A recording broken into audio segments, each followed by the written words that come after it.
Happy Easter. We're recording this on Saturday. We've just gotten done watching Stevenson and Bika and the Anthony Joshua card. We're all caught up and we have a ton to talk about. So let's start with Stevenson and Bika. Simon, Jason. Here's my problem, or not my problem. I don't have any problem with this fight, actually. I have a question for you guys. And the first question I have for you guys is, can people have an objective conversation about Adonis Stevenson given his past? No, it is one that he's a polarizing figure that people love to hate. He's, I don't know, it's not all clever marketing that's made him a villain, but they haven't argued against it either. So I don't know, it seems that whenever he's brought up, there's sort of disgust on people's lips. Yeah, I mean, you can if you kind of upfront decide, hey, I'm going to throw this out of the picture, not think about it, and then just have a conversation about his boxing ability. I mean, you can. It doesn't happen often, but you can. So just saying that, because I do think a lot of times there's part of Stevenson that's very good, but it's dismissed because of what he's done outside the ring. Now, I know you two are professional and you guys could put that aside. So what did you see, Jason, against Sakio Bika? Stevenson did a very good job in the fight. He dominated basically every round. Bika had a little bit of success towards the end of the fight. Stevenson did a very good job of controlling the pace of the fight and catching Bika with his left hand.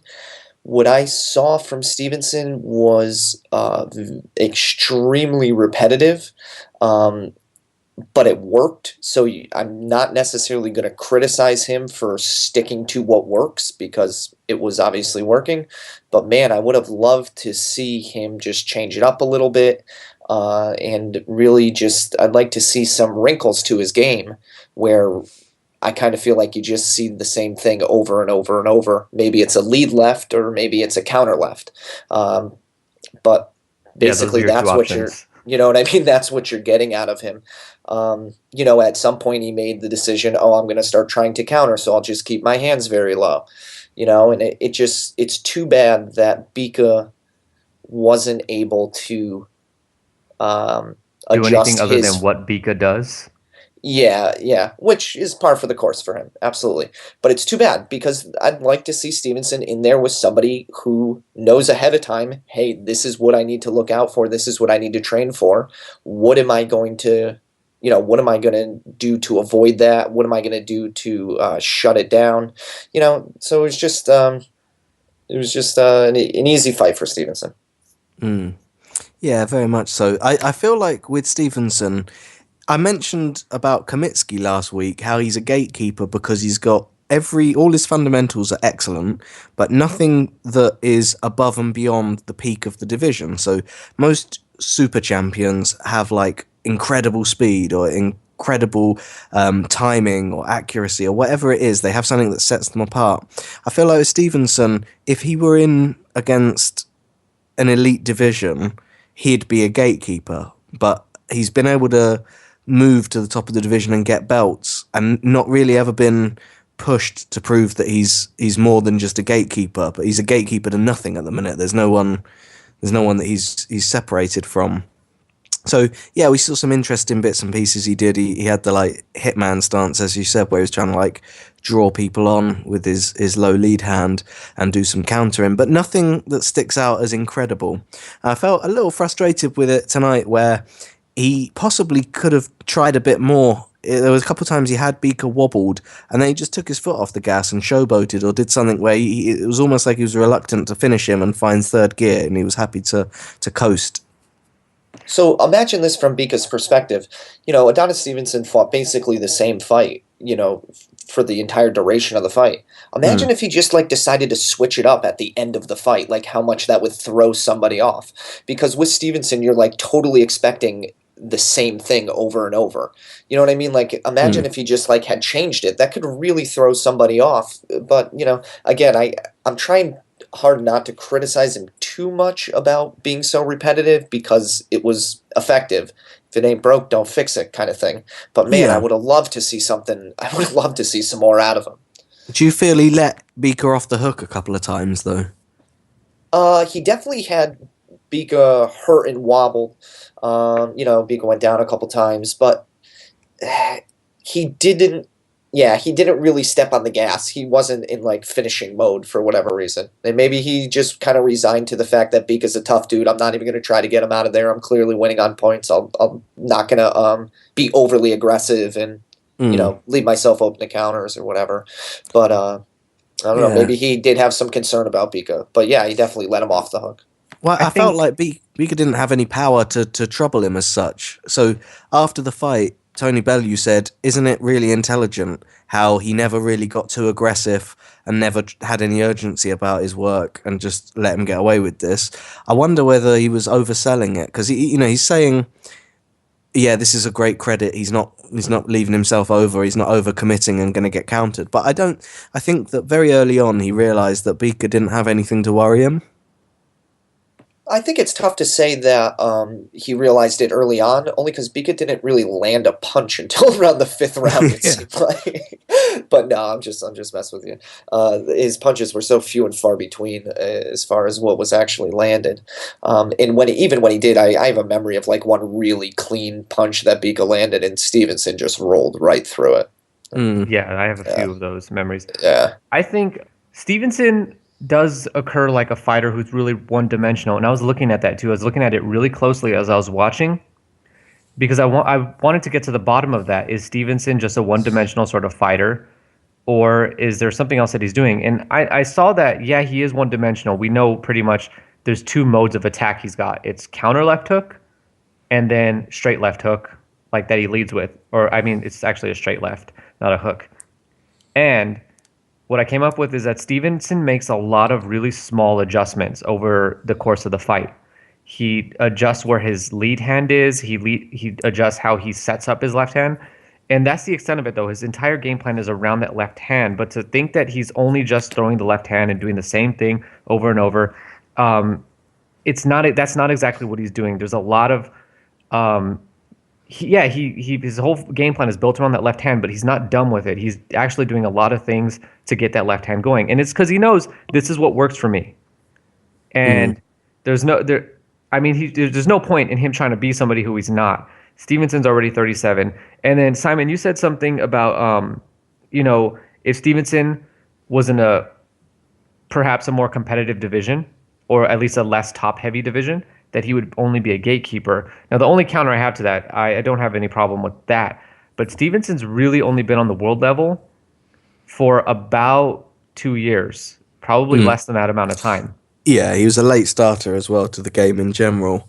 Yeah. I don't mean my comment to be too critical of him. I think my main point really is that there's nothing I can put my finger on and say, this is something he does exceptional. It's just he does the basics really well. And in other divisions, that's not enough. There's someone who's a rising star that has phenomenal power, or phenomenal, this, that, the other. There's always a trait that you can say, wow, this person has really got this trait down to a T. And I don't feel that way around Stevenson. Yeah, you don't necessarily have that trait that's going to make him elite level or rise him totally above the pack that you'd feel comfortable saying, oh yeah, even the best of this division, Steven wipes him out. And there is good ring IQ with him. There's good everything. He's got good composure, good head movement. All of the things are there, but nothing's outstanding. And I mean, like you talked about minor adjustments. If you see through a lot of the fight, he has that really low lead hand, almost like he wants to throw flicker jabs and draw someone on.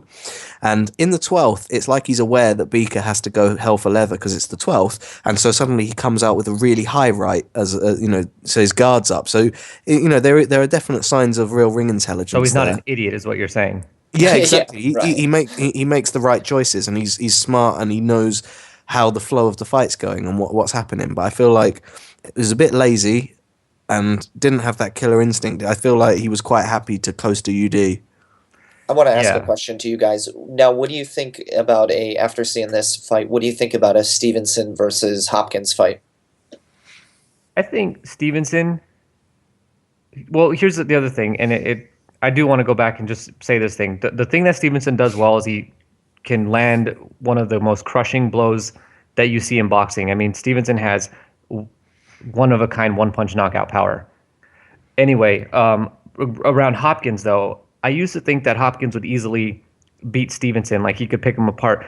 But now I don't know. I think what we saw with Kovalev and what he did with them, I mean, he pretty much did what Calzaghe did, which is like, look, Hopkins, if you give him a reason to defend, he will defend.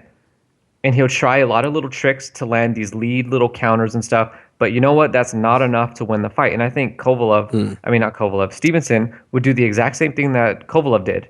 And the fight looks fairly similar. Maybe Stevenson gets drawn on the inside and has more inside battles than Kovalev did because Hopkins wanted none of that.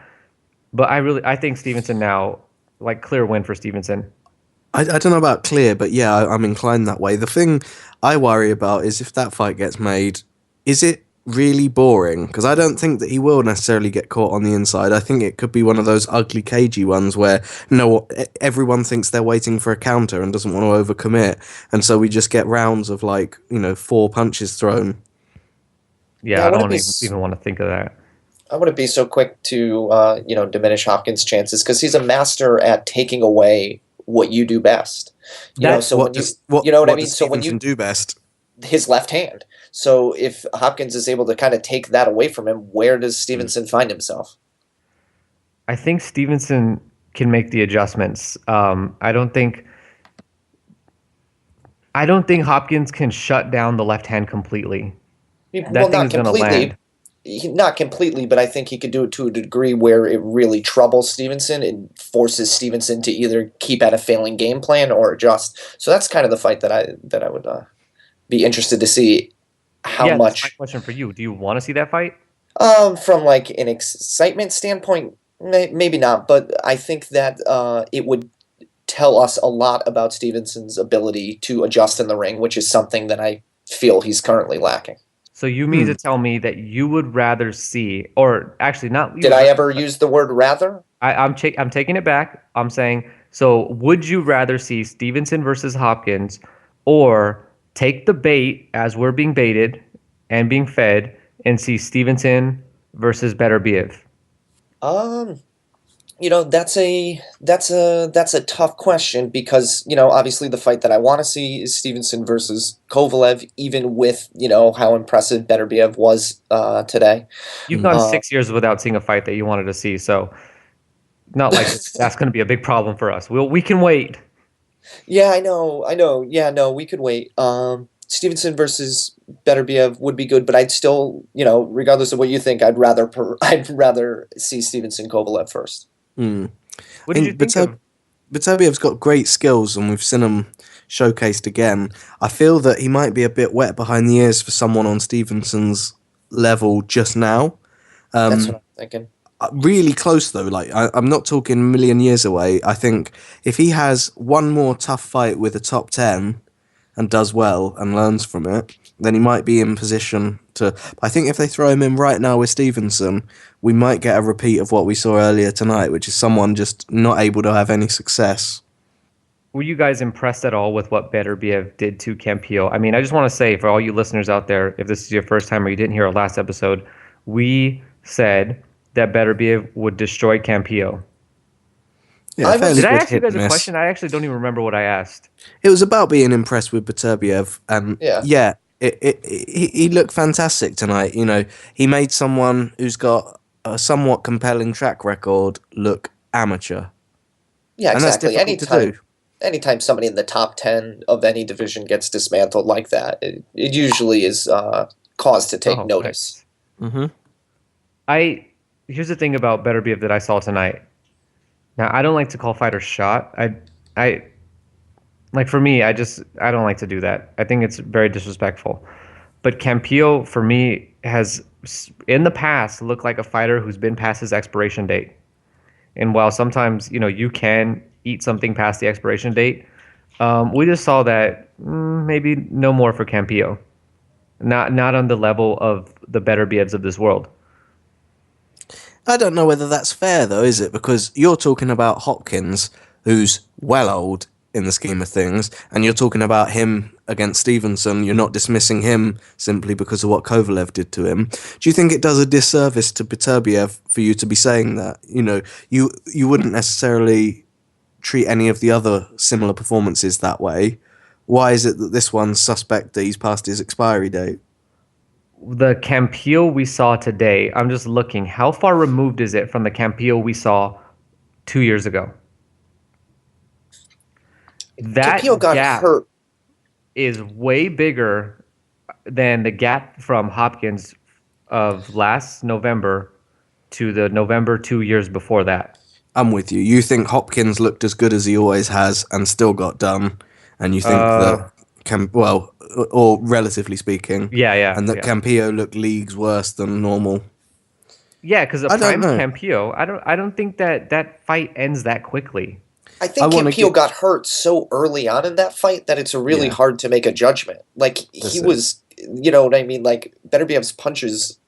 That's a good argument. Had such, you know what I mean? They had such an impact. That right hook. Like, yeah, Campillo, put him in against somebody else, it's going to look totally different. Somebody who doesn't have that power. Yeah, so I don't totally necessarily think it's fair to make that assessment off this fight. You know, I want to give him the benefit of the doubt that he made Campillo look past it and that he'd be fine in another matchup.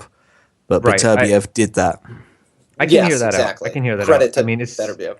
It's a better way of saying what I said. Sure. And just one last question on this card. So Steve, it looks like they're might be trying to push that Stevenson Beterbiev might be the fight to make. Are you guys buying it at all? Yeah, I'm tuning in. I'm telling friends to tune into that fight. That could be very, no matter what, I think that's going to be an exciting fight. You know, so he's relevant in this division. Yeah. Yeah, it doesn't have to be the best fight to be a worthwhile fight, if that makes sense. Yeah, absolutely. I mean, there's a fight. Talk about a few of those. There's a fight that I prefer, but if that's what I'm going to get, I'm going to be happy with it. Yeah, and you're not going to throw your toys out the pram over it. It's okay. It's acceptable. Yeah, it's not Pacquiao Algieri. All right, so or Mayweather Guerrero. Anthony Joshua made his return today, and if you've listened before, you know that Anthony Joshua is our guy. And I don't really think that there's much we should say about this fight, or that we could say, other than that Gavin was tough, and congratulations to Simon because he made another successful bet on what round Joshua would win in. So anything you want to say about your bet, Simon? Yeah, I was nervous. We put money on the third because he's not hit the third most. Gavin's quite resourceful, and it had the best odds, to put it bluntly. So yeah, we went with the third. There were a couple of really tense moments in the second where we thought it was going to come unstuck, but Gavin managed to see it through and make me a few quid. But yeah, it was a good fight. It's just I don't know. It's enthralling watching AJ go to work because it is just a technical master. Like there's no urgency to his work, and then all of a sudden, when he knows that it's time, he switches it on. Yeah, the guy knows how to finish. And that's actually what I was going to say, too, that Joshua isn't going in there with any intention to score a knockout or to dominate. He's just in there boxing. He wants to land shots. Like he really looks like a guy who's like, I would really like to land a left uppercut in this fight today. Yeah. I'm going to do what I got to do to set that up. And he doesn't do it because he knocks the guy out with the right hand. He's always disappointed in himself. Every time he's interviewed, he's annoyed that he didn't get to do this, didn't get to do that, and how there's so much more he wants to show us that he's been working on in the gym. And I wonder, I've said this before, I think on this podcast, that there's a worry in me that if anything's gonna unstick him, it's gonna be himself and his own perfectionism, because he never seems to be happy with what he's done. Well, I mean, Mayweather's never happy with what he does. This guy will win 12 rounds to give himself a C as a performance. And I think that's just kind of what you need for an elite athlete who's never satisfied and always looking for the next level that they can reach. Yeah, I think big point for me for this fight is if you watch it and you haven't seen it yet, go watch it. It's a good fight. It's a short one. Every left jab, even if it hits the guard, it knocks Gavin back like a foot. You know, he just the power in those jabs must be phenomenal. Yeah, no, Joshua is, I mean, there's looking strong, but he is massive. Like Vladimir Klitschko might actually be a little smaller if we're In measuring muscles and stuff. in This is a power, I weird mean, conversation. it is. But if you see, there's a couple photos of them together, and the champ does make AJ look a bit small in comparison. But it's not about physical size; it's about power. And AJ's jabs move people back in a way that you have to go years back to see that sort of power. And I can't think of who's on that level this century. This is now an opportunity for every fan of a heavyweight boxer to come out and say, well, you know, Wilder, Lennox Lewis, Mike Tyson, blah, blah, blah, blah, blah. Those guys are stronger. Yeah, go find them. If you can find footage of any of those guys throwing a simple left jab that hits the guard that still knocks the other guy back a foot and a half, then I'd want to see it because I don't recall it from Vitali. Vitali. I don't even agree with that. Even he has power definitely in both hands, but when Vitali was on form power wise, he'd still need to at least connect with the face. It wasn't knocking people's jab and knocking their guard, and knocking their whole body back a foot. What about Golovkin? I mean, relative, you know, there's a size difference. Yeah, And you got to do level of opposition too. I think pound for pound True. that probably does work Yeah, with Golovkin because he eats people through their guard pound for pound. But if you're just talking overall power, just because of the size difference, you gotta go with AJ. Absolutely. All right, let's look forward to next week. And obviously, the big fight of next week is Danny Garcia versus Lamont Peterson for no belts. It's a 143 catch weight. And the reason for the catch weight is that Garcia says, I can't make 143. I mean, not 143, 140. It'd be funny if you couldn't make 143. So we're going to get a catch weight fight. We'll see if he can. And hopefully Broner gets to fight for those vacant titles when Garcia actually does move up. Now, am I wrong in saying that of all of PBC's main event cards that we've seen so far, this is going to be the most compelling and competitive of all of them? Jason? Yeah, I'm just trying to think. Yeah, I think, obviously a case could be made that this is on paper going to be the most competitive fight that PBC's put forth so far. Certainly. On paper.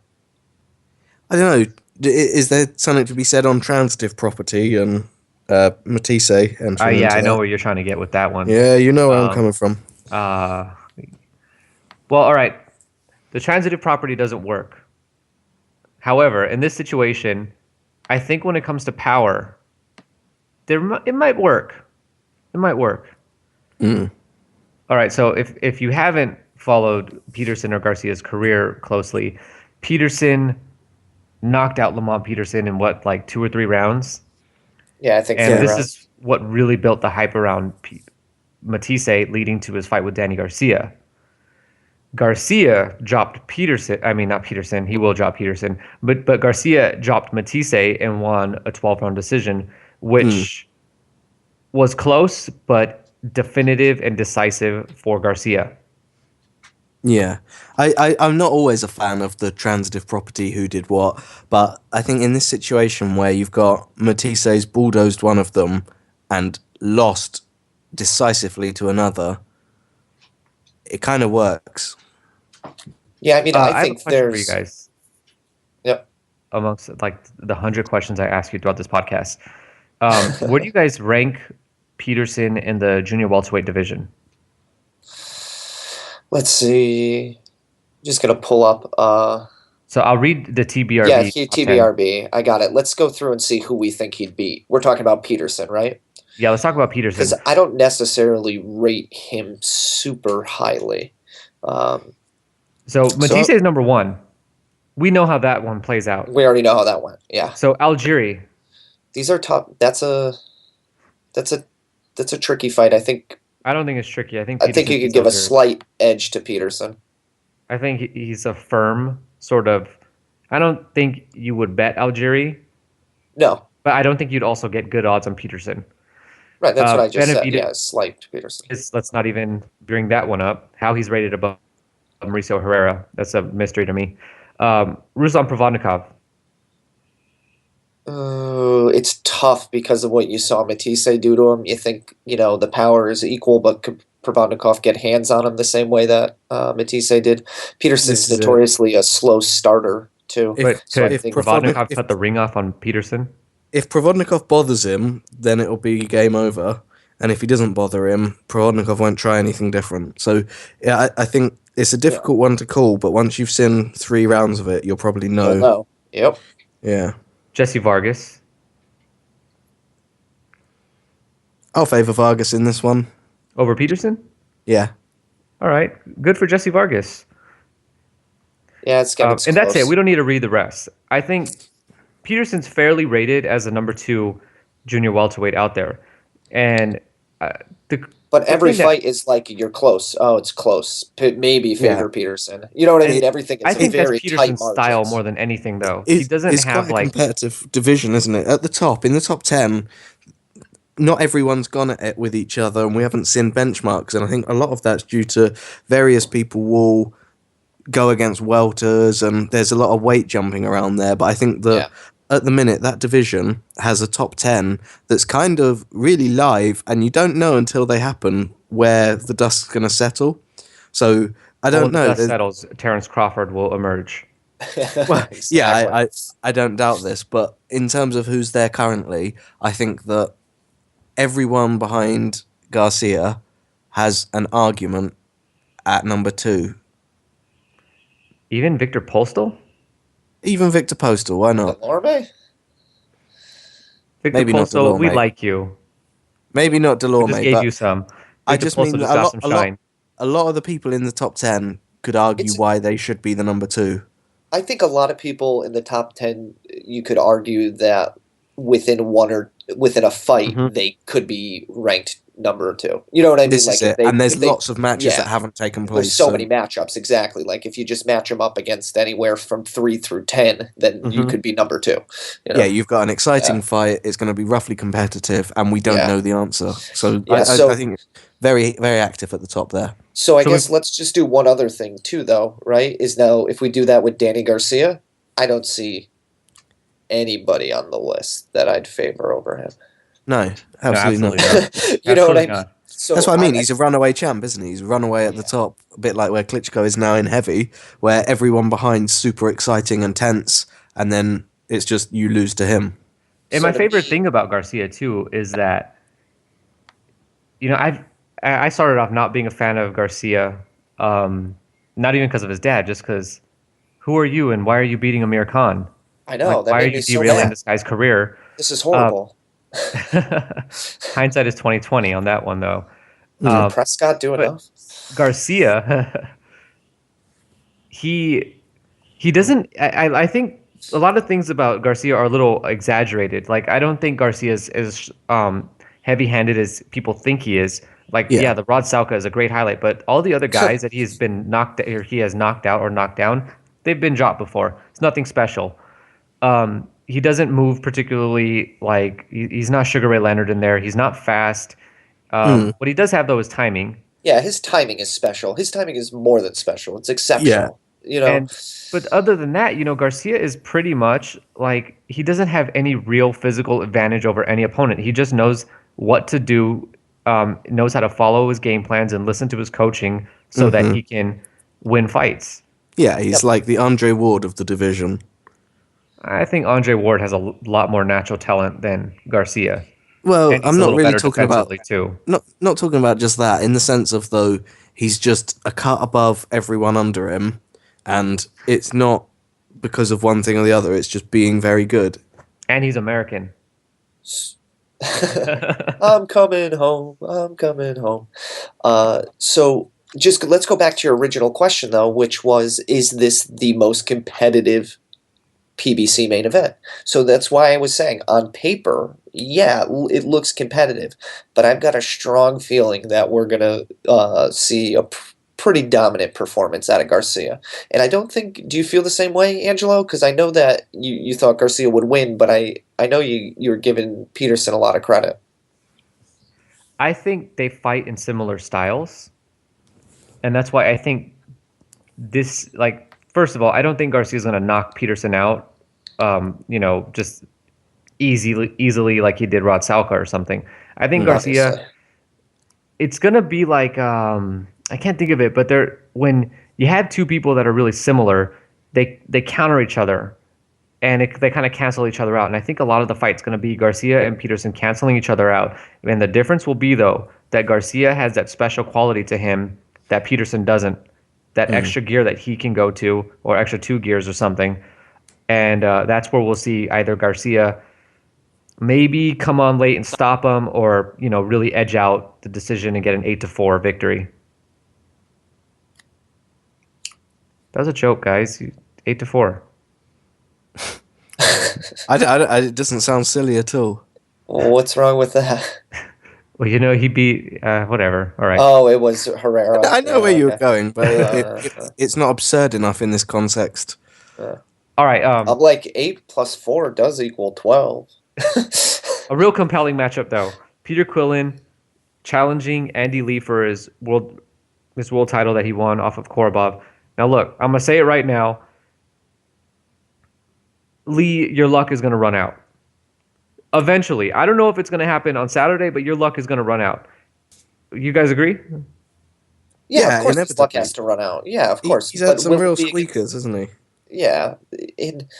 But don't you love Lee for his luck? Yeah, and I'm going to pick Lee. I'm going to pick Lee to win by knockout just because I want to be right if it happens. You know what I mean? I could easily foresee a case where that doesn't happen, but I don't think he's ready to have his luck taken away yet. I don't think he's there. I don't want to spoil my own preview. But what I'm going to write is that Lee's now gotten quote-unquote lucky twice in a row. Is it still luck if he's doing it like this, like so often? Can't we consider that this is going according to plan, that he keeps scoring these one punch, or not one punch, but like these right hook knockouts? Yeah, he's had some fights where you thought he was about to lose, and then all of a sudden he's knocked the other guy out.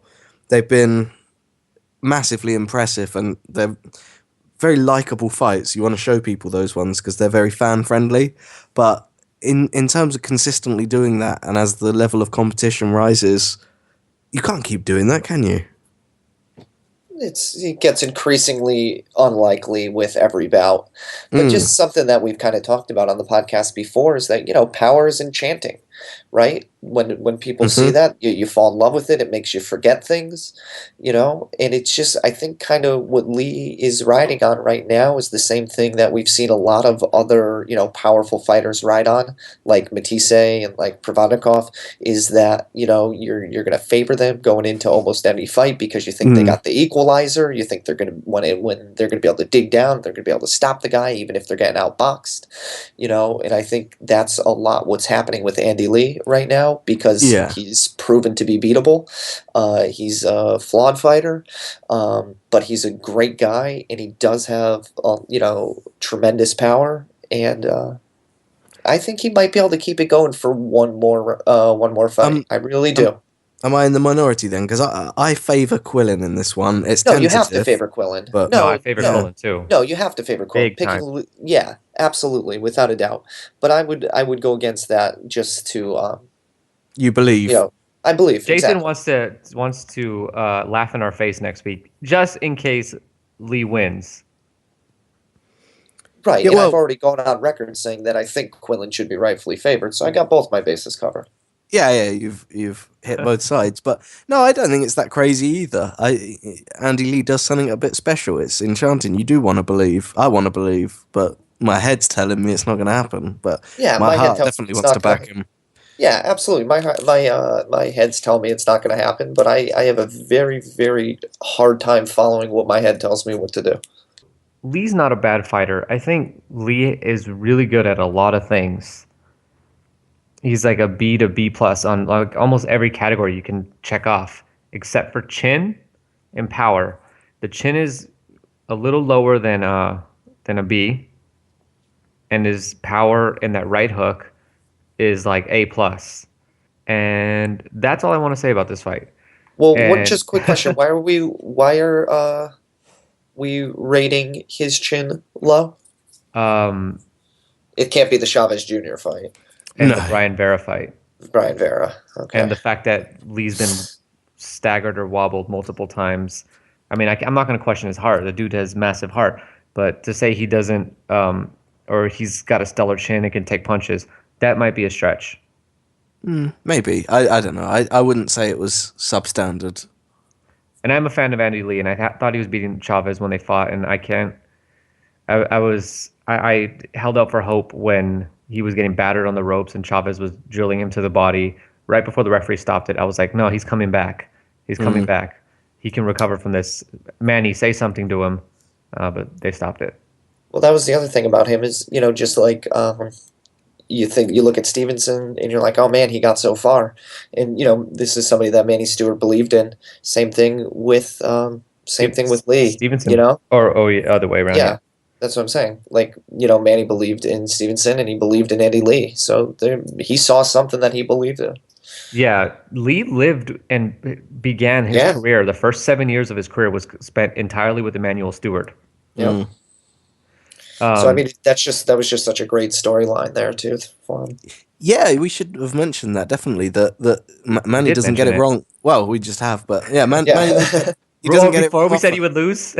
Yeah, exactly. Manny didn't get it wrong often, did he? Exactly. He had a good eye, and if he saw something, I believe him. Yeah, that's what I'm saying, and I could definitely follow that. And he had that. He said Lee'd be a world champion, and Lee is a world champion. And he said that Stevenson would beat a list of guys, and Stevenson has done just that. But Stevenson will not fight Hopkins because Stewart told him, do not fight Hopkins.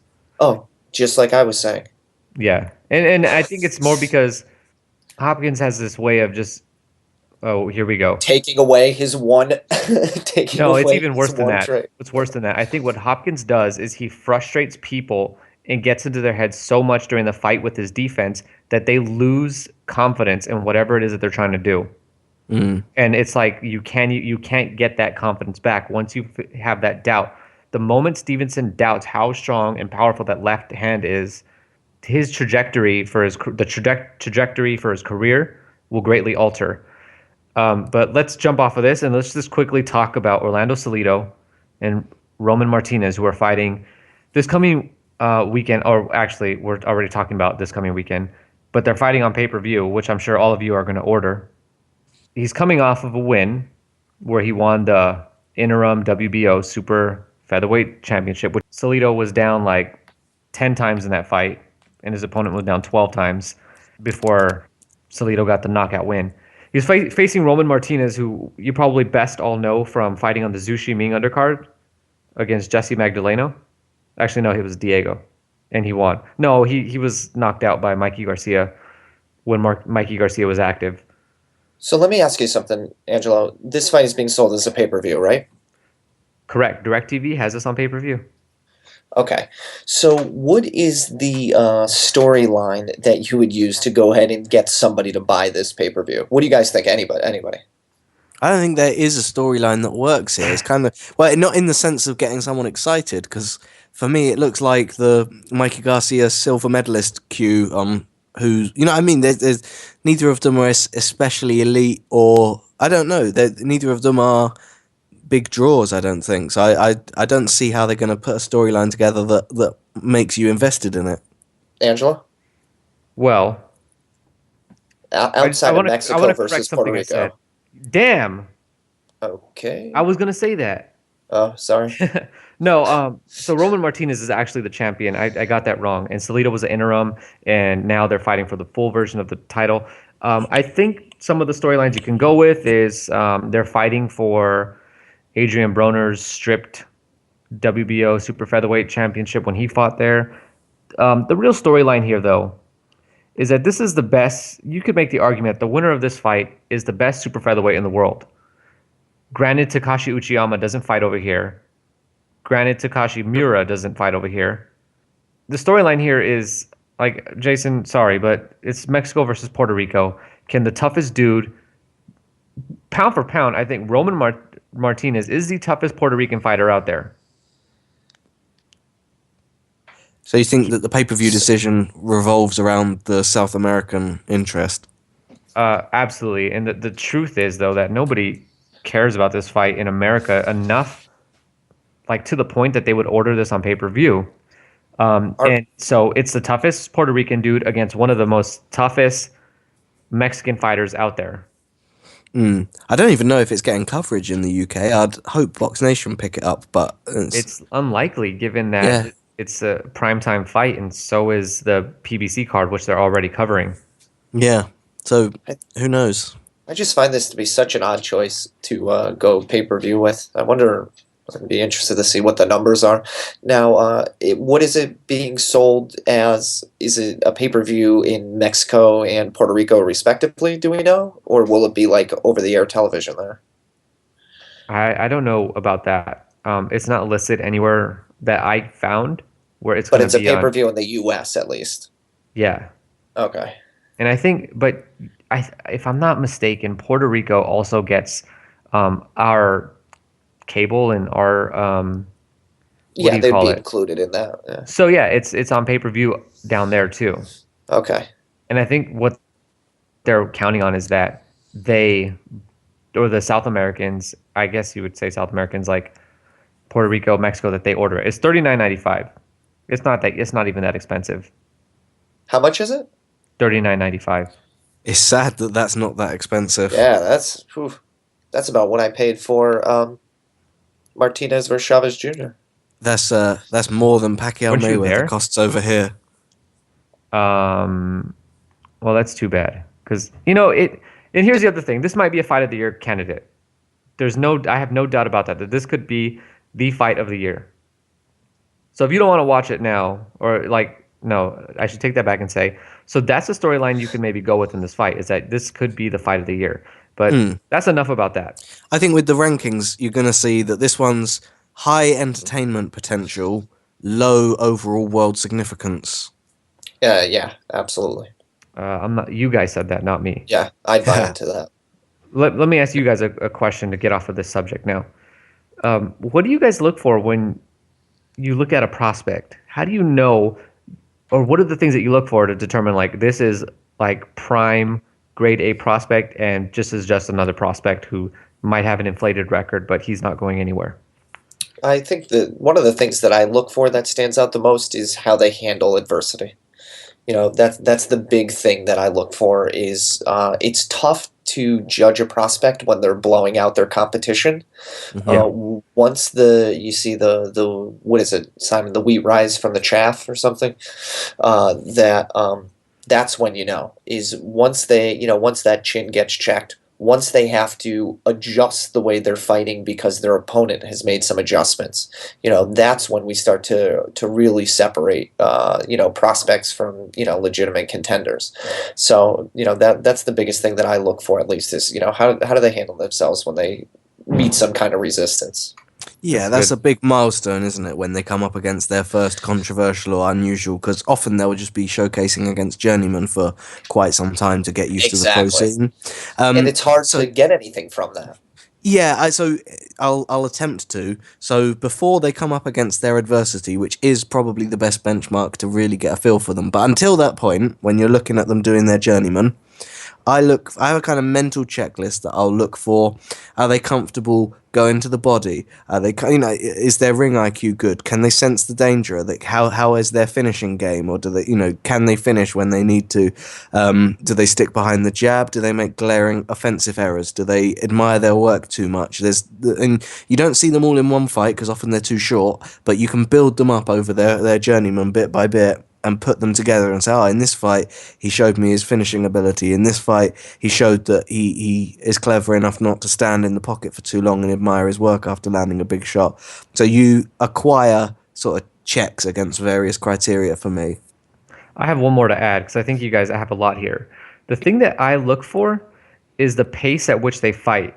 I want to see, like, are there moments, like, from action to action, and the action could be bouncing up, it could be a feint, It could be moving their head, whether they're moving it because a punch is coming or they're just moving it to change the look that they're giving their opponent or punches. Any of those things. What I'm looking for is that if I project outward, can they make the transition into the world scene where you see these guys who are constantly working? Marquez is a brilliant example of a fighter who is always working. He's never not doing something productive in the ring. Whereas if you watch Alvarado and Rios, which had the first fight, had a ton of action, there was very little going on outside of those guys punching each other. So this is the list right here: handling adversity, going to the body, ring IQ, whether they can sense danger and then finish, if they make any glaring errors, and admiring their work. So I was looking at your list, and I asked you guys with the intention of kind of evaluating for, I guess, people listening at home or wherever the hell they are. Earl Spence, who's going to be fighting on the Danny Garcia undercard, and Oscar Valdez, who's fighting on a Unimas undercard with that Jesse Magdalena's headlining. And so first up, Earl Spence. Does he handle adversity? He's done well, but he's not really faced much adversity. Guy goes to the body. He's got quite a few body shot stoppages, so we can just check that one off. Ring IQ looks really good, and he was a really good amateur coming up. He finishes well. I don't really have any memory of him being terribly good at sensing danger, but that doesn't mean he's not good at it. I don't see many errors with him, and I think Spence has the kind of composure that this guy could be the future of the welterweight division. And we saw him in commercials today on the PBC undercard, or on the PBC card, which states that Heyman is seeing him on the stage that Danny Garcia, that Adonis Stevenson, that these champions are fighting on. All right, and Oscar Valdez, I'm just going to save you guys the time. This guy has everything, and I don't have any. I don't think I can find anything other than the fact that he has a tendency to get into brawls where he's a terrific puncher. Not a terrific puncher. The guy does not punch very well. What I mean to say is he does not score one-punch knockouts. What I mean to say, though, is that he will go to war with somebody when he doesn't need to. Now, these guys are both in action this week, and definitely you should definitely be looking to catch these fights. If you have to look on YouTube or whatever it is, or watch them on TV, you won't be able to watch Spence's fight probably. But these two guys are in action, and these are both the future of the sport. Is it fair to say that both of them are at that point in their career where they want to have those defining opponents that introduce them to the world stage properly? Are they both about at that point? Both of them are probably 1 to 2 fights away. So they're both making a step up where they're facing guys who've only lost once or twice, or have experience and recent experience being in the ring with guys who we would associate with the world level. So they're getting there. So what are they doing? Facing the best of their domestic scene, or what's their level of competition? Are they intercontinental? Respectively, where are both their opposition in terms of talent level? European level, maybe. If that's level 3. If I think there's 7 levels of boxing, where 7 is the top 10 pound per pound. They're probably at a 3. Let's wrap this up though, because people who don't care about this are getting bored. Yeah, that's true. I mean, just to benchmark them though, is that they're steadily building steam, and they're just starting to head into the real competitive fights where you could learn something about them. Either that, they are the real deal, or oh wow, they got dismantled and I didn't see that coming. No, absolutely. This is not only is this the fights that we're going to see, but this is also the point in their career where we are going to see these fights consistently from them until they challenge for a world title. And in both of their cases, though, it's just one last point on this. They're both in interesting divisions where welterweight and featherweight, there is not a lot of room for them to catch a title. Yeah. Spence has a long way to go to get to the top. There's nothing on a plate out there for you, is there? This isn't lightweight where there's a vacant title right now that you can quickly get and then learn on the job. Valdez needs to go through Lomachenko, Walters. Yeah, there's a laundry list of Oh, excellent opponents in that yeah. division, and welterweight even more so. Yeah. All right, guys. Just quickly, and by quickly I mean a couple of minutes. We've now seen PBC make some adjustments for their third time out. What did you guys think of, or what is your review of PBC's slightly different broadcast that we saw on CBS today? I Jason, thought you go first, actually, yeah. Because why? because I Simon didn't doesn't see have it. Yeah, CBS. that's what I was thinking. Yeah. I see it via Sky. No, because I don't care about what Simon thinks. No, they cut to the fights for us, so we just see the in-ring action. We don't really see a lot of the surround production, like when it's on Box Nation. Sky are happy to sit us in the studio with Bellew talking for ages, and then it will just Oh, you're lucky. that moment cut to the fight when it's ringing in round one. I wish we You got know, Bellew. I think the boxing fans out there would be upset with me if I didn't make a critique. Which is I wish Here we they go. just I wish they cut to Farhood and gave Farhood some time to talk. I really, and unless I missed it, which I could have because my son was like running around the room like a maniac. I wish that they would have cut to Steve Farhood to let him justify his scores. You know, I love hearing him. They have him on site. He is such a great talent to have there. Let the guy talk. But that'd be my critique. No, that's a great critique, though. I didn't think about that, and it seems like there are things that are missing. Now, they're only missing because we're so used to it, but Right. that one does seem like it's a missing that we should probably have. Like, I'm not gonna, you know, there's a lot of those other things that they're doing differently. Fine, we'll get used to them, but that one I think is a really good point. Yeah, I mean, come on. I just happen to be a pretty big fan of Steve Farhood. I love the showbox cards that he gets to call. So I love listening to him talk. I always think he provides really, really solid insight, and he's very level-headed. I really enjoy listening to him talk boxing. He's probably one of my favorite people that get to hear talk boxing. So when I Apart saw from that us he was- too. Obviously, yeah, you guys are just pound for pound, above him. But You hear that, so I was Paulie? just, so it's just when I saw his name and I was just like, oh man, this is great. I can't wait to hear what he has to say, and then it didn't come. But okay, so enough of that. We spent way too much time on that. I really wanted to just bring that up more as a side note because I do think it went really well. I think one of the massive benefits of PBC doing these time buys, right, where they buy the entire slot of time and then they don't have to worry about selling advertisement, it's all prepaid for up front, is that they get to do things like show all of the other PBC fights that are coming up. So I noticed it felt like, say the Stevenson fight went 12 rounds, it felt like almost out of 8 of those 12 rounds, they were cutting to future PBC fights and introducing you to the fighters, showing you their faces, getting you little backstories, right? So I thought that was really good. It's introducing, maybe a more casual audience to who these guys are. Do they have a title? Why is this fight important? So Yeah.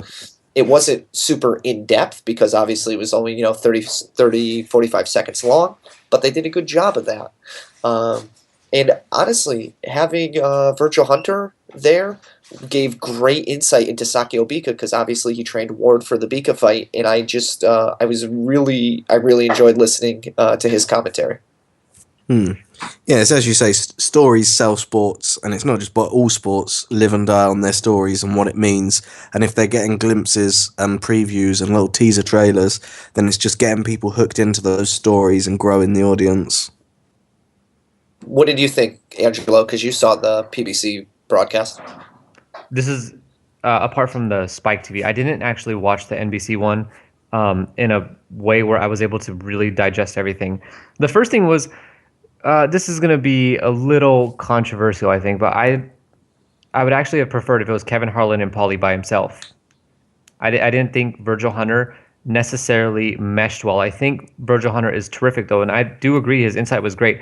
I just think that Hunter sounds a little inexperienced on commentary, and it sounded to me like there's still some learning that he's got to do. Now, I'm not going to fault him for that, and if they bring him back, I'm more than happy. However, I think it was a little rough. And PBC in general, it still occurs that way, where it's a little rough, that they have people that are doing boxing I can't remember the guy's name who's the host, but the guy sounds like he doesn't follow boxing and he's reading off of a teleprompter, and like the things that he's saying, he's not really owning them. And it's not a problem.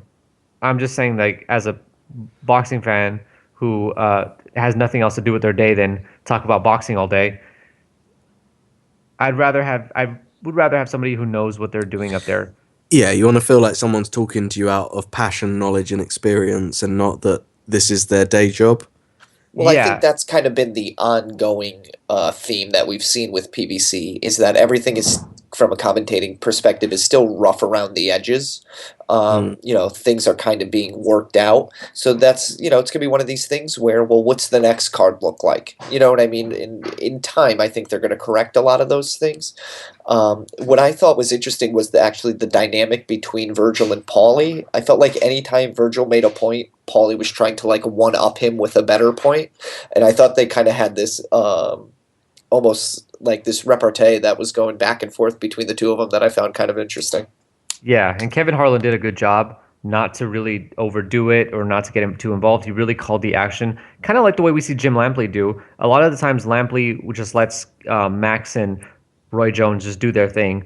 The one thing But I with the do want to say, Stevenson fight, you got to get a little creative because all you hear is, ooh, left hand. Oh, left hand. well, I mean, what else was Stevenson doing? Well, that's what What I'm was saying. he going to say? Oh, left hand from Stevenson. Oh, another headbutt from Sakio Bika. No, you got to say, oh, and this time it's not the right. Well, now you want him to be a comedian. The other thing, though, the one thing that I did want to talk about is that we got to give credit to PBC because they are learning from mistakes. And we saw it today that they did away with the ring walk, everyone having the same music. And we got Stevenson getting his little Superman theme, and we saw Sakio Bika walking into Bob Marley. That was Bob Marley, right? I can't remember what it was. But the thing about ring walks is I love like the pomp and pageantry of like take me back to like Frochgrove's 2 at Wembley, right? Mhm. Like 8-minute ring walks, laser light shows, fireworks, like all this. Go hey. Now that was a ring walk. Oh yeah, fantastic. I almost had a Even heart attack because the music Klitschko kept building. Pulev when he's too coming low. out of the giant snake, like there Yes. were such and there were people I saw in the forums, people commenting like, oh, this is so overdone. Why is Groves on a double-decker bus? And it's like, how boring are you? Like, just This is amazing. Just from soak it London. in. Yeah, this is amazing. Just get let it over happen. yourself. Yeah, absolutely. Just enjoy the moment. One of the more recent Klitschko fights, he had like a 5-minute Tron-themed entrance of like, just like red lasers. Yeah. So when I saw Stevenson up there, I'm used to seeing that kind of European thing where it's just the fighter alone, right, by themselves, and then he goes into the Superman pose and stuff. It just, I don't know, it fell flat. This one fell flat for me. Well, what about this? The Bell Center, or no, they weren't at the Bell Center though. But No, they weren't. these Canadian cards put on Yep. by, these Canadian cards are known for having the dancers They're in the cages. dancers. Yes. So was that a good omission, bad omission, what? If Probably you're good. looking They come at up. They're weird, aren't they? Yeah, it is kind of weird. If you come at it from like any kind of like living in the 21st century, we like putting a fellow man, woman in a cage and making them dance is just a little disturbing. So And then cutting to them Yeah. between rounds. yeah, so Yeah, I think all of was that okay is without that. Yeah. bit of a throwback relic. I remember in the Zhu Shiming fight, they had like the little dance routine. They had the From the people coming- non-dancers. From the Bunce is there wetting himself laughing at how bad their dancing is. He's like, these are models, they're not dancers, and it's laughable. And I think they're a bit old school relics to like years gone by, and they don't add anything anymore. So yeah, definitely get rid of that stuff. Yeah, that was a good omission. All right, good.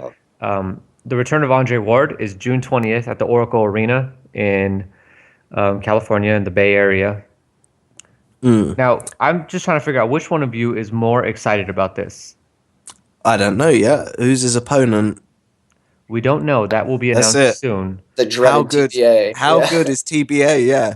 because this TBA, it could be incredible, it could be mediocre, it could be terrible. You have But no let's just idea think yet. about this, though. Let's think I'm about gonna this. It's a super middleweight division, and it's Andre Ward. Is there, like, there's no possibility that TBA is going to be on his level. There's no possibility that Andre Ward is not going to shut down TBA and make TBA No, but useless on right. offense. So then here's the thing. why do I He, get interested in this fight? it's difficult to now because there's sort of three options, isn't there? Option one is he's fighting nobody or fighting someone that has no business in the top 20 as a comeback warm-up fight to remind everyone who he is and make sure his skills are still sharp. That's And what at we're that getting. point, we kind of groan. Option two is he fights someone, because the problem with that division is that the new guard aren't in yet. So at the moment, the top of that division are all people he's beaten before or would easily beat. Old school names that are hanging about. So that's the second option, is that we get a rematch or a match against another old boy in the division that's been He's around not a fighting long George time. Groves. He's not fighting Carl And then Froch. option three is he's fighting someone up and coming like a De Gale who's been on the fringe biting at everyone's heels trying to get up there. And and that's probably the most interesting in my opinion. The third, where we're fighting a young hungry lion, to use the old cliche. But you don't know what you're getting yet. It could be an irrelevant fighter. It could be a fighter he's already dismantled once. Or it could be the third and best option, someone new and hungry to show that he's back. But you've kind of nailed down the problem with Ward, though, Angelo, is whether it's TBA or whether it's the Carl top Froch. one. Yeah, Carl Froch. Like, it's been done. So Or it's not only been done, but like you can just kind of see how that fight's going to play out, and it's going to be like, okay, Ward shuts him down. We get a Right. 11-1 fight. right, so it's going to be hard for Ward to find. It's going to be hard for Ward to find a fight that's super compelling. That's it. If he does, I think it has to be like Simon was saying, against that third option of somebody who's up and coming that's just unproven. So that leads this air of mystery to it. Exactly. When without that, it's just like, oh, Ward's going to freaking dismantle this guy, and he's just so good. Yeah. But I think if I had to guess, we're going to see your first option, though, because Ward specifically stated on multiple occasions he wants 1 or 2 tune-up fights because he's been out for so long. So I think what we're most likely going to get is a completely overmatched opponent that he blows out. Why would that help him, though? You know what I mean? Like, what is he going to gain from that? He's got to trust in his own skills, right? Like, go and do that against Mount Kilimanjaro off TV and come back when you're ready for a challenge type thing. I feel like he's going to be Leave main Mount eventing. Kilimanjaro alone. Lost. He's had enough. Razor Yeah. Ruddock. It's what I mean, though. Is if he wants to have those sort of irrelevant fights, don't make a big event about it. But if you want your homecoming splash parade, that you're out of your contract finally, and you got a new lease of life, and you're going to be killing it, you got to jump in at the deep end. yeah. Let and me I give you think guys two names. I think he should have faith in his abilities. Go I on, guess who are is really where Who are you? Well, you saying about two names. I was going to ask you if I could wave a magic wand and sign anyone for this fight. Who do you want? Who's your dream opponent? Kovalev. I don't know if I What, want to see a him fight super middle? Kovalev, just because it's No, 175. You got to go above his division. There's nobody in his division. Right, exactly. You have to Yeah. start going above. Yeah. I mean, I Vladimir Klitschko. Right. No, I think there's two options here, and I think if Ward is going to fight, which is the rumor that he might be fighting on either BET or Fox Sports 1, and I really hope it's not BET because that is completely below. No disrespect to BET, but this is completely below Shots Andre fired. Ward. The two names, though, are Jonathan Gonzalez from Puerto Rico. He's undefeated. He's burned some bridges with HBO in the past. And Rogelio Medina, who we know as the guy who knocked out Jay Leon Love. You're going strong on option one then. So Jonathan Gonzalez, 25 years old, undefeated Puerto Rican fighter, 14 knockouts out of 18 fights. The one draw he had was Sergey Zinzurek on HBO, where Gonzalez completely decided, I don't even care about making weight. And then, I mean, those are the opponents I think that are most likely. Medina does have some date set aside for him in Australia. But the dude's from Mexico. I don't know what he's doing fighting in Australia on some far off date in June. When is Ward's comeback date? Do we have a date? 20th. June 20th. So it's close enough that he would, if he was in camp or something, that he could easily make the transition to fighting Ward. There's just I don't see anybody else. Who are either of their signature wins though? What do you mean? Who are their signature wins? Jay Leon Love. Yeah, brilliant. Yeah. Yeah. No, Ward isn't going to be facing an opponent that is relevant or, that fans have heard of. I'd be pretty surprised. Well, you got to get off the main stage then at that point. Yeah. This isn't a coming home party. This is a tuning up party. It's a tuning up party. And a lot of guys are tied up already. You're inviting the world to your tuning up party. I don't think it works. Yeah, well, it's the same. You're going to get mad here, Angelo, but it's the same. It's kind of the same as the Salka versus Garcia fight. The only real critique of that fight is it shouldn't have been on TV.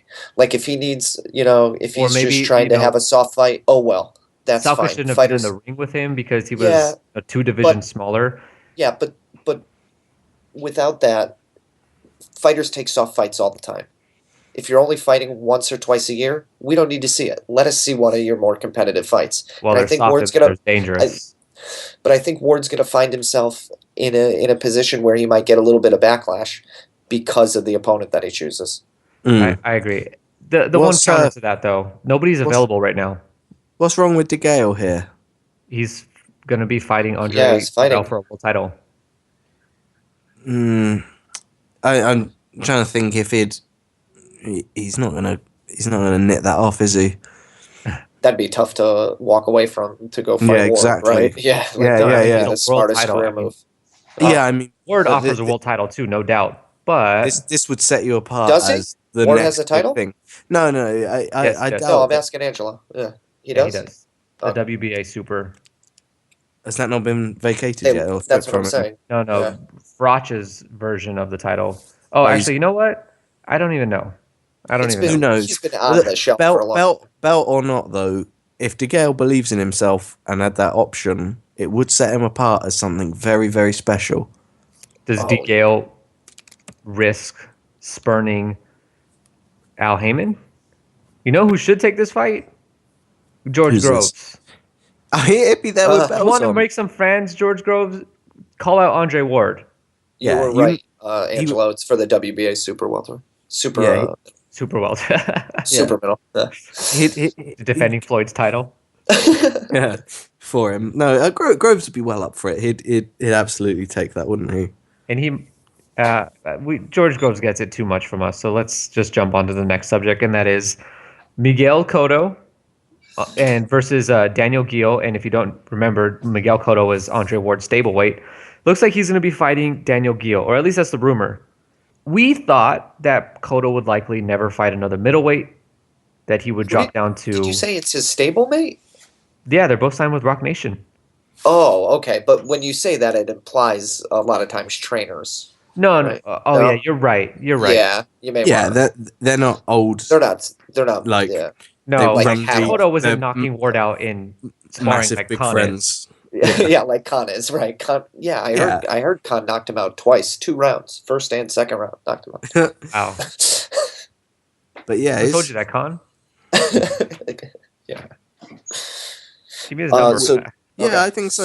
And I am I crazy, or do I fancy Cotto in this one? You're crazy. I don't think you're crazy. No. Really, am I?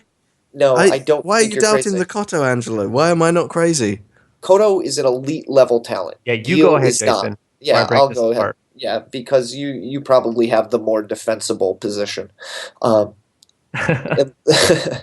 least why I would back Cotto, and my gut reaction tells me Cotto is like what I was just stating, is that Cotto is truly an elite level talent, and Gil is nowhere near elite level. Gil's going to have a size advantage, but I think Cotto's intangibles are what I would favor in this fight, and I just that's at least the case that I would make for Cotto. Gil got hurt up by Triple G recently. I don't know whether that's taken anything from him, but I like the Cotto's odds. Yeah, I'd back the Cotto in this one too. On the subject of odds, fine. I'm willing to see that point that no matter what the odds are, it's a safe bet to go with, or actually, I don't agree with you guys. You Yeah, guys you're are not going to say stupid. Cotto's the safe bet. Yeah. So here's the case for Daniel Gil over Cotto and what I think about this fight. First of all, if you are taking Cotto and saying that he's or talking about Cotto's power or anything like that, you are under the enchantment of Golovkin's power, and that is completely fine and acceptable to be for that to be the case. But look, Daniel Gil has shown against legit middleweights around the world that he can take their punches. Gennady Golovkin is special, or at least Yeah. power special. Gil was not scared of him until like halfway through that fight. So that tells me that Gil's not gonna he's not gonna show Cotto the respect or anything like that. He's gonna come in there and do what he does best, which is to use a really awkward style and outwork. Gil is surprisingly slick. He's not Austin Trout slick, but he is pretty slick. And the thing that I just keep coming back to is that Gil can work.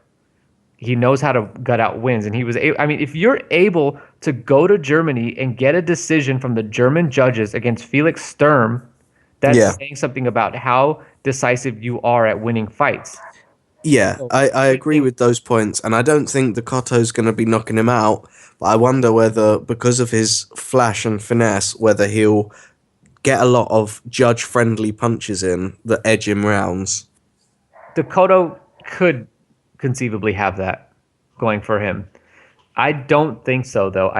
I don't think if Gil fights the fight that he should fight, or the fight that he would fight if he was going to win, it would be really obvious to the judges who's winning that fight. He'd keep Cotto in his guard. Cotto would miss counter punches. And I don't want to take anything away from Cotto, though, because he is a good fighter and all this stuff. But the other thing is, when was the last time Cotto was elite? Yeah, it was a while ago, certainly. It was a while ago, but he's it depends on how much stock you put into the Martinez win too. Because if you put some stock into that, you could say, hey, not too long ago. Not everybody does, though, for obvious reasons. It's just I don't know. My gut tells me Cotto has no business at middleweight, right? And yet I still kind of like his chances here. So. It's a little contradictory, but Let's interrupt this, and we'll come back to this. Well, before we do, this one's not signed and sealed yet, is it? This is no, it's just a rumor. Speculative for the minute. Oh, okay. Oh, so we're still going to get K9 Bundridge. Unless Bradley gets him first. But let's interrupt this, and we'll come back to this afterwards, because I want to talk about Sergio Martinez first. And hopefully we're not on the subject for 40 minutes. So the Maravilla documentary came out on Netflix this past week. Simon, was it not the greatest ode to a fighter you've ever seen? Oh, I don't know about that. No, it was a good one. I watched it twice in the last 24 hours to make sure I caught everything. Bruce Frank hasn't even done that. Yeah, and I even signed up to Netflix for it. I've not had a Netflix subscription until now, just to check it out. Yeah, I really enjoyed it. It's good storytelling. It worked well. Sound effects overproduced, but other than that, no, it was good. Worthy storytelling. You don't want to also say, which you were telling me as you were watching it yesterday, that the translation subtitles were bad? Oh, yeah, there was some awkward subtitling where, I don't know, they wanted to make things seem a bit more dramatic than perhaps they were. But no, I mean, that's your liberty to take as a director, I guess. Or I'm not even sure who'd be responsible for subbing stuff, but whoever did that, tried to make things a bit more dramatic than they potentially were.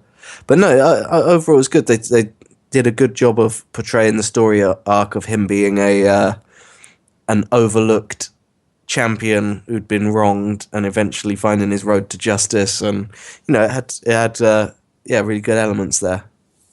So the thing for me that was most important in that whole documentary, important to this conversation we're having, is that prior to the Barker fight, I think it was, Martinez was hurt. He had the problem with his elbow, but not only that, he was saying every day, I'm in pain. And to see that guy go out there and do what he did to Barker and then to Chavez Jr., it kind of makes sense how ultimately this all unfolded for him, with his performance against Cotto. Yeah, they showed a lot of him with his physio slash. I don't know. It felt almost like a bit creepy, his relationship with his physio. Was it Raquel, her name? I don't know. It was a bit like he was. I don't. When I say creepy, I mean that they were so close. It was like he was literally in physio every single day for years. So that was the awkward part for you, not the part where he was naked with the belt around his waist? We've seen sexy Sergio before. It's not shocking, but I don't know. That bit was the bit that was how close he was with his physio, because he on screen wasn't that close with like his brother or whatever. There was a very strong bond there with physio. So he must get a lot of physio, a lot of massages and rub downs. And on that bombshell, no, I think that it isn't a stretch of the imagination to understand that he's someone that's very fight worn and has, I don't know, reached the point where it just kept digging deeper and deeper and eventually was going to run out of gas in his career. Do you guys think, because we saw in the documentary that Sergio was breaking down pretty early, that Cotto really did catch him at the right time?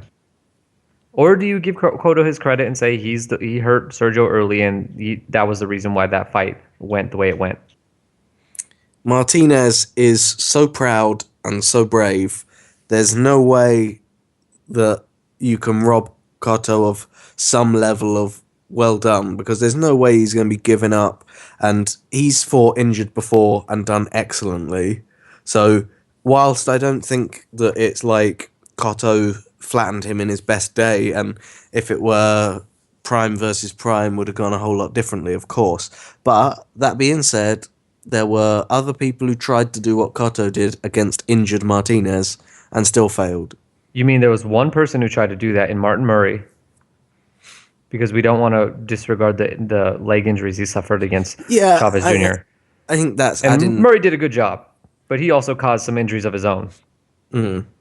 Not to mention the wet Argentina climate that night, or weather that night. Anyway, I just wanted to bring that up. Now going back to Cotto Gil, and Cotto versus any other middleweight for that matter, and to say that, how much stock do you want to put into Cotto's win over Martinez? Do you want to still view him as the Cotto before he fought Martinez? No, so not a lot of stock, but a bit of stock. So there are certainly people at middleweight that Cotto has no business being in the ring with, but I feel that Gil is just on the right side of below that quality line. And it lends credence to him being at middleweight, which is the other thing. It's like Gil is a very credible opponent. No, that's a really good point. I like that. And if he's competitive, I can see that if Cotto's competitive. No. What I mean is, if Cotto doesn't win against Gil, he will probably never fight at middleweight again. Now, if he wins, then he's screwed because Golovkin is going to be calling. Oh, yeah. He's screwed either way, though. Golovkin's calling. Yeah, Golovkin's coming. You don't think Golovkin thinks to himself like, just let Cotto go. He's too small. Yeah, but he respects him. He respects him. He does respect him. Yeah, he wants him. Nothing else needs to be said on that. So, listeners, the Mayweather-Pacquiao podcast that we are going to do has a date on it, April 25th. 2016. No, I tell you what, our predictions are going to be spot on in that one. We're going to nail it. But it is coming. We are a month away, less than 30 days away from that fight. And you'll get a full-on podcast of just Mayweather versus Pacquiao. But until then, you'll get full boxing coverage from us. So thanks for listening yet again, and shoot us some questions in the Reddit thread that Jason puts up, and we'll talk about them next week. Happy Easter.